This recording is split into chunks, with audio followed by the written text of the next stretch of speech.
Hai, apa kabar semuanya? Semoga kabar Anda baik-baik saja.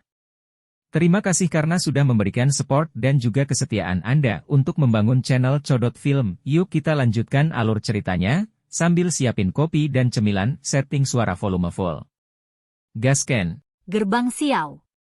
Warna hijau subur yang terpancar dari hutan pegunungan yang luas itu seperti laut hijau di mana orang tidak bisa melihat perbatasannya. Seorang pria muda berjubah hitam berdiri di atas batu besar di puncak gunung di bagian tertentu dari pegunungan yang dalam ini. Ekspresinya serius, saat tangan kanannya membentuk segel aneh dan dia segera berteriak, "Buka segel gunung!" Cahaya yang kuat segera melonjak dari telapak tangan pemuda itu saat teriakan itu terdengar. Mengikuti kemunculan cahaya itu, telapak tangannya tiba-tiba didorong ke depan. Namun, cahaya intens di telapak tangannya seperti epifilum saat telapak tangannya bergerak dan langsung menghilang. Telapak tangan yang diayunkan hanya membawa sedikit angin. Sebuah embusan dikeluarkan dan sebuah lubang kecil diledakkan ke tanah. Xiao Yan tanpa daya menggelengkan kepalanya saat dia mempelajari lubang di tanah. Dia duduk di atas batu besar sambil berulang kali menghembuskan napas kasar. Energi yang dibutuhkan untuk menggerakkan Open Mountain Seal ini benar-benar terlalu kuat, sehingga dia tidak dapat menggunakannya berulang kali. Open Mountain Seal, sialan ini sebenarnya sulit untuk dipraktekkan. Apalagi ini hanya segel pertama. Aku benar-benar tidak tahu betapa menakutkannya 4 segel yang tersisa nanti. Xiao Yan dengan lemah bersandar di batu yang dingin dan bergumam pada dirinya sendiri dengan senyum pahit. Sudah hampir 5 hari sejak dia membuka 3 jalur Qi. Selama 5 hari ini, Xiao Yan tidak mendapatkan banyak kemajuan dalam latihan Open Mountain Palm. Kesulitan mempraktikkan benda ini jauh melebihi imajinasinya. Untuk melepaskan kekuatan normal, segel gunung terbuka, seseorang harus menyelesaikan peredaran Dou Qi di dalam tubuh seseorang serta membuat pembentukan segel tangan pada saat yang bersamaan. Jika tidak, sesuatu seperti yang terjadi beberapa saat yang lalu akan terjadi. Energinya akan menghilang dengan cepat setelah muncul karena koordinasi yang tidak tepat. Akhirnya, itu akan mengakibatkan kekuatan mereka jatuh ke level yang mengerikan. Koordinasi semacam ini biasanya membutuhkan waktu untuk menyempurnakannya. Agak tidak mungkin jika seseorang ingin dengan cepat berhasil dalam waktu singkat. Tentu saja, kemajuannya yang lambat ini mungkin juga terkait dengan ini menjadi pertama kalinya dia mempraktikkan teknik Do segel tangan. Xiao Yan juga sangat menyadari semua ini. Paling tidak, dia jauh lebih baik daripada saat dia menggunakannya untuk pertama kali setelah 5 hari pelatihan. Namun, dia terbiasa dengan kemajuan yang cepat. Kecepatan lambat seperti itu adalah sesuatu yang sulit dia terima. Itu memang layak menjadi teknik Do kelas atas. Sepertinya saya hanya bisa melakukan sesuatu dengan lambat. Xiao Yan menghela nafas dan menarik kecemasan di dalam hatinya. Dia duduk bersila dan menenangkan pikirannya. Dia mode pelatihannya untuk mulai memulihkan Dou Qi-nya yang kelelahan. Saat ini, kekuatan Xiao Yan sudah mencapai puncak kelas Do Wang. Penyerapan energi alaminya secara alami jauh dari apa yang bisa dibandingkan dengan dirinya yang dulu. Selain itu, karena dia menyempurnakan Flame Heart Flame, Flame Mantra, juga telah berevolusi ke di kelas low level. Tentu saja, ini adalah tebakan Xiao Yan dari kecepatan pemurnian energi alam oleh Flame Mantra. Dia sebenarnya tidak dapat menjamin bahwa itu benar-benar berhasil menembus ke kelas D. Namun, satu hal yang dia yakini adalah bahwa Flame Mantra saat ini tidak hanya sedikit lebih kuat dari sebelumnya. Terlepas dari berapa banyak energi alami yang dituangkan ke dalam tubuhnya, Flame Mantra mampu memurnikan semuanya dengan teratur. Akhirnya berubah menjadi Dou Qi murni yang menyatu ke dalam tubuhnya. Kekuatan Dou Qi saat ini di dalam tubuh Xiao yang tidak dapat dibandingkan dengan orang lain di kelas Do Wang. Selain penyerapan energi alam yang berulang, nyala api jantung permanen juga ada di tubuhnya. Ini berulang kali memperbaiki Douki, menyebabkannya memiliki keaktifan yang lebih besar dan kekuatan eksplosif. Dari sudut pandang tertentu, Xiao Yan bahkan bisa bersaing dengan beberapa elit Du Huang hanya dengan mengandalkan Flame Mantra dan Heart Flame. Tentu saja, jika dia bertemu dengan Du Huang yang sedikit lebih kuat, dia perlu menggunakan teknik Du untuk bertarung dengan lawan seperti itu. Untuk elit puncak Du Huang itu, dia harus berusaha sekuat tenaga. Jika itu adalah seseorang yang lebih kuat, seperti Han Feng yang memiliki setengah kaki di kelas Douzong, dia harus melakukan segala upaya untuk mendapatkan peluang kemenangan yang besar. Namun, Xiao Yan tidak puas dengan hasil pertempuran semacam ini. Ini karena dia tahu bahwa dia harus mengalahkan orang yang benar-benar mengendalikan Mystic Cloud Sect ketika dia kembali ke Kekaisaran Jia Ma kali ini, Yunshan. 2 tahun lalu, Yunshan sudah melangkah ke kelas Douzong yang pada akhirnya kuat. Sekarang 2 tahun telah berlalu, wajar jika kekuatannya akan semakin kuat. Xiao Yan dengan jelas memahami di dalam hatinya bahwa bahkan jika dia menggunakan Angry Buddha Lotus Flame skala besar saat bertarung dengan lawan dengan kekuatan seperti itu, kemungkinan peluang kemenangannya tidak akan terlalu tinggi. Oleh karena itu, saat ini dia membutuhkan kekuatan bertarung yang kuat yang memungkinkan dia untuk bersaing dengan elit sejati Douzong. Open Mountain Seal adalah satu-satunya harapannya.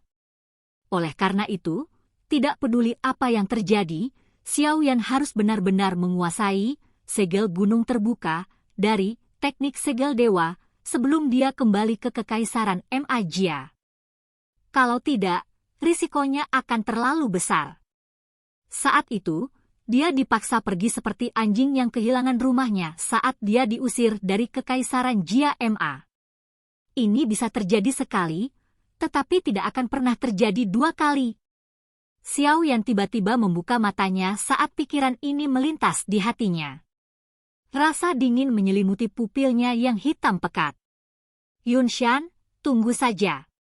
Aku, Xiao Yan, berkata bahwa aku akan kembali, dan aku pasti akan kembali untuk membalas dendam perseteruan darah ini. Kebencian mengalir di hati Xiao Yan saat dia tiba-tiba berdiri. Segel tangan di tangannya dengan cepat terbentuk, dan Douki di tubuhnya dengan cepat diedarkan pada saat ini. Buka segel gunung. Saya tidak percaya saya tidak bisa menguasai Anda. Wajah tegang pemuda itu menatap matahari yang terik di puncak gunung saat tangannya menari tanpa lelah. Segel tangan yang aneh dibalik di bawah sinar matahari, meninggalkan bayangan yang tak henti-hentinya. Koordinasi Douki yang kuat dan segel tangannya secara bertahap menjadi lebih baik saat tangannya membentuk segel yang tak terhitung jumlahnya. Wilayah Black Corner. Kota Feng. Menjadi kota di wilayah sudut hitam, yang paling dekat dengan akademi dalam menyebabkan tidak ada faksi lain yang berani masuk ke dalamnya setelah Han Feng meninggal. Karenanya, itu memberi Xiao Li kesempatan untuk mengambilnya. Setelah menggunakan cara berdarah untuk menyingkirkan beberapa faksi yang melawan di dalam kota, dia sepenuhnya mengendalikan kota ini. Selama setengah bulan ini, Xiao Li telah menduduki kota Feng. Gerbang Xiao, yang didirikan Xiao Li juga mendapatkan ketenaran di wilayah sudut hitam.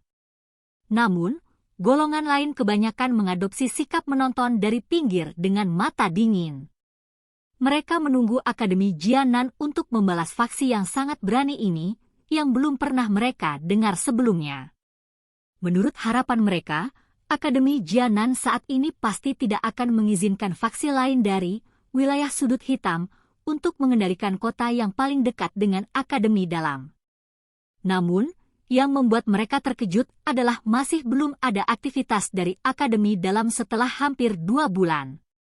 Hal ini menyebabkan beberapa faksi yang sangat besar dari wilayah sudut hitam yang mendambakan kota Feng menjadi keributan. Setelah 2 tahun dikembangkan oleh Han Feng, kota Feng adalah kota besar yang merupakan salah satu yang teratas dalam wilayah sudut hitam. Beberapa lelang besar dilakukan di tempat ini selama 2 tahun ini. Meskipun popularitas kota Feng telah jatuh ke titik terendah karena kematian Han Feng dan pembubaran Aliansi Hitam, itu masih bukan sesuatu yang bisa diremehkan dari ukuran dan populasinya. Objek yang diinginkan semacam ini secara alami adalah sesuatu yang memiliki daya pikat besar bagi faksi-faksi dari wilayah sudut hitam. Di masa lalu, tidak ada yang berani masuk ke kota ini karena mereka takut Akademi Dalam akan ikut campur. Namun, sekarang mereka menyadari bahwa gerbang Xiao ini tetap tak tersentuh. Tampaknya Akademi Dalam telah menurunkan pertahanan mereka dan tidak ingin terlalu memperhatikan wilayah sudut hitam. Hal ini menyebabkan beberapa faksi mempersiapkan diri untuk membuat masalah. Dari cara mereka melihatnya, bagaimana mungkin kota dengan keuntungan yang begitu kaya ditempati oleh faksi kecil yang tidak diketahui? Oleh karena itu, akhirnya ada faksi berukuran sedang yang tidak bisa menahan diri untuk mengambil tindakan setelah gerbang Xiao menduduki kota Feng selama sekitar 20 hari. Faksi ini memiliki sekitar 100 orang. Yang terkuat di antara mereka adalah Bintang 4 Do Wang. Namun, tidak ada berita tentang faksi ini setelah itu membawa banyak orang dan menyombongkan diri ke kota Feng. Beberapa mata-mata baru menyadari situasinya setelah membuat beberapa pertanyaan. Hampir setengah dari orang-orang ini dibunuh oleh gerbang Xiao. Sisanya sudah menyerah. Segera ada keributan di wilayah sudut hitam saat berita ini menyebar. Menurut aturan, wilayah sudut hitam, selama faksi memiliki seorang ahli doang, itu dianggap sebagai faksi lapis kedua. Jika itu memiliki Do Huang, itu akan dianggap sebagai faksi tingkat pertama yang sebenarnya. Bagi mereka yang lebih kuat, mereka akan memiliki posisi yang luar biasa seperti Black Alliance, di mana tidak ada yang berani menyinggung. Tentu saja, ini dengan pengecualian makhluk yang sama besar seperti Akademi Jianan. Mampu membunuh lebih dari setengah faksi tingkat kedua, serta membuat separuh lainnya menyerah berarti bahwa kekuatan gerbang Xiao ini kemungkinan besar memiliki kualifikasi untuk hampir memasuki kategori faksi tingkat pertama. Kekuatan semacam ini cukup untuk menyebabkan beberapa faksi yang melihatnya dengan jahat untuk melemahkan permusuhan mereka. Tentu saja, dengan daya pikat telur sebesar itu seperti kota Feng, wajar jika seseorang tidak akan bisa menikmati kedamaian abadi. Oleh karena itu, perdamaian hanya berlangsung selama setengah bulan sebelum Xiao Li mendapat kabar bahwa 3 faksi tingkat pertama dalam wilayah sudut hitam telah bergandengan tangan untuk menyerang kota Feng dan mengambil hak pengelolaan dari gerbang Xiao. 3 faksi tingkat pertama bergandengan tangan. Line-up ini mungkin tidak sebanding dengan Black Alliance saat itu, tapi tidak bisa diremehkan. Dihadapkan dengan serangan kuat semacam ini yang memiliki setidaknya 3 elit Do Huang, secara alami tidak mungkin kekuatan Xiao Li sendiri untuk memblokirnya. Oleh karena itu, merpati pesan diam-diam terbang keluar dari kota Feng saat sejumlah besar pasukan dari 3 faksi besar mulai menuju kota Feng. Akhirnya, ia menuju ke pegunungan dalam di Akademi Dalam. Ini dengan cepat terbang. Silakan pergi ke. Oke guys, jangan lupa like, comment, share, and subscribe di channel Codot Film. See you next video, peace out and bye-bye.